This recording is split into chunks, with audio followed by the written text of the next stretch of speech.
Okay guys, so this is part 2 of the review.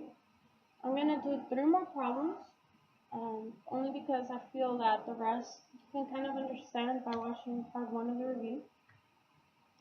So number 5, what is the domain of the graph relation? Remember, always do your chart.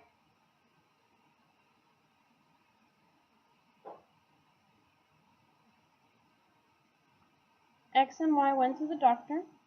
So X, we're looking at that whenever we're looking at domain. So our domain, we're looking at our X values. What is the domain of the graph relation? What X values are we using to create these points? And let's start with the first point. To create this point, I had to use -3, because remember, I'm looking at my x-axis for domain. And to create this point on the x-axis, which is this one, I had to use -3. To create this point, I had to use -2. To create this one, I used 0, +2, and 4. So in other words, we have 5 points, 1, 2, 3, 4, 5. And to create them, I had to use 5 different values on my x-axis. So my domain is going to be -3, -2,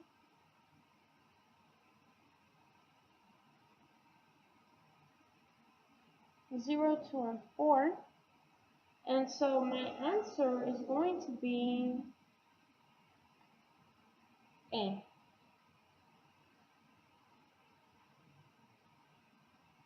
Okay. Remember, we never write these in terms of inequalities, because if I were to write an inequality that looks like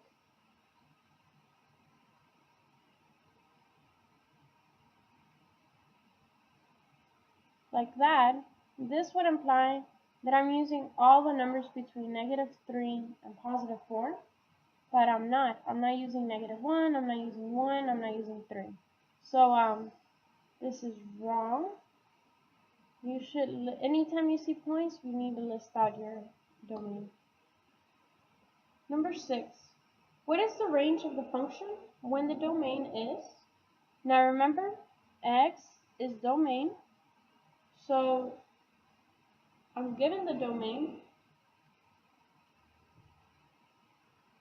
I'm given x values, and I'm trying to find our corresponding y values. I'm trying to find that range. So the best way to do this is just by doing a table. I'm going to list out my x's, which are -2, -1, and 2.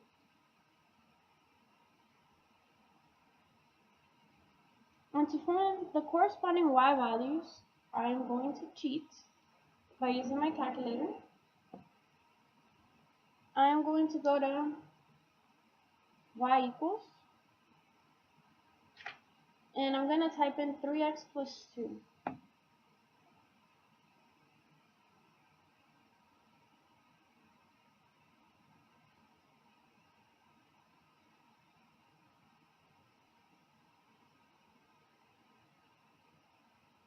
And then I'm going to click second and graph.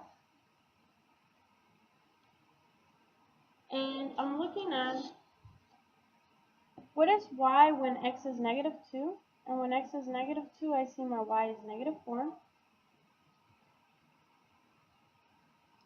What is y when x is -1? And when x is -1, my y is -1. What is y when x is +2? And when x is +2, my y is 8.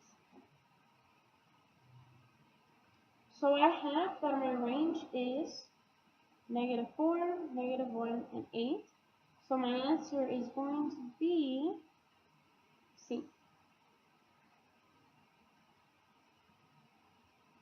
Notice how easy it was to just go to the calculator, click y equals, second, and graph, because really I didn't have to do any work.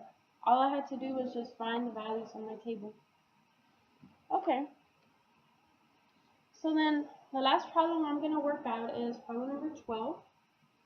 The function g of x equals 5x is defined for all x such that x is in between 0 and 4. What is the range of g of x? So,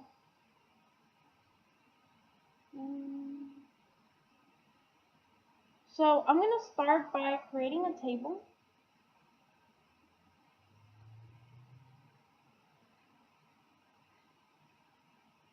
Now remember, an inequality tells me that I'm using all the numbers between 0 and 4, but because I'm not going to write all the numbers between 0 and 4, I'm only going to write the whole numbers.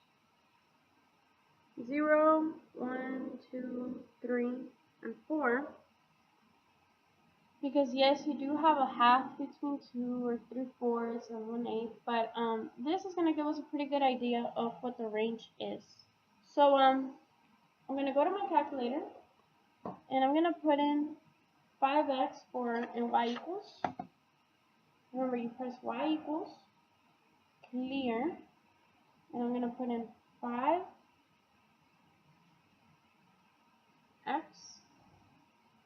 and then I'm going to click second and graph. And when x is 0,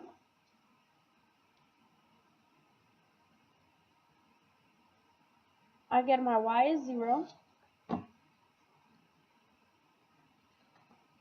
When x is 1, my y is 5.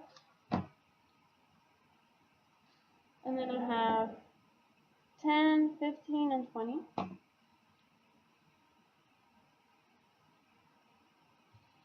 So whenever I'm looking at the domain between 0 and 4, my range is between 0 and 20.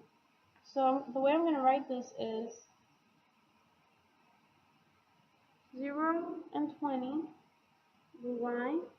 I am using the 0 and I am using the 20. So that is my range. And looking at my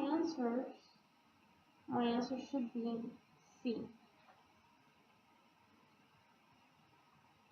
Now, ideally, we would have looked at a graph and we would have created a graph, but because we haven't practiced that yet, that is coming. We're just going to stick to tables for now. If you have any questions, ask me in class. Other than that, good luck with the review. Also, if after completing the review you want to know whether you got the right answer or not, there is a key on Schoology that you can reference to guide you. And not only does the key contain the correct answers, but it also contains the work. Other than that, complete the review and come with questions on Monday so we can use that time productively.